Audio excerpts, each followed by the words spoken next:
Il dottor Luca Pipitone viene da esperienze pregresse, poi sarà lui a dirlo, l'avete già pubblicato in parte sulla stampa, un ultimo servizio, ed era il motivo per il quale l'abbiamo anche rivisto con piacere dopo parecchi anni, non ricordo male, a settembre, correggimi se sbaglio, con il Presidente del Senato. Con il Presidente del Senato, conferma. Che era funzionario caposcorte dei servizi di sicurezza del Presidente, mentre il collega Francesco, ne ho sentito parlare, non lo conoscevo, l'ho conosciuto quando è venuto a presentarsi da me, era intorno a maggio mi pare, che è già conosciuto sul territorio. Lei ritorna alla questura di Agrigento, è un agrigentino, conosce bene il territorio, quindi sotto questo aspetto sarà favorito?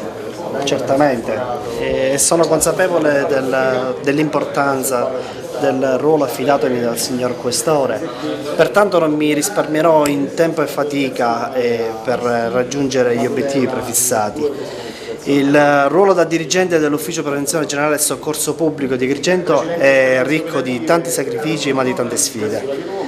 Rivolgo un particolare ringraziamento al signor Questore, al signor Vicario, alla squadra funzionari e alle colleghe e ai colleghi tutti della Questura di Agrigento per la calorosa accoglienza. Mi permette infine di fare un caloroso saluto alle organizzazioni sindacali della Polizia di Stato di Agrigento e a tutta la cittadinanza di Agrigento appunto.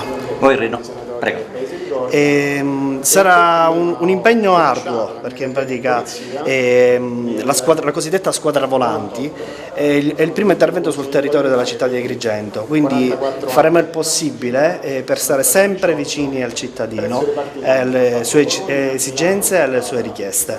Ecco, rinnovate l'invito ai cittadini a collaborare. Certo, infatti proprio la settimana scorsa abbiamo fatto un bellissimo intervento per un doppio arresto in flagranza di reato grazie alla segnalazione dei cittadini.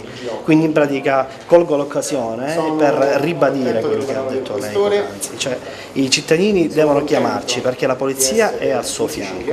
Quindi ogni qualvolta ci sarà una chiamata al 113 la polizia tempestivamente arriverà sul posto.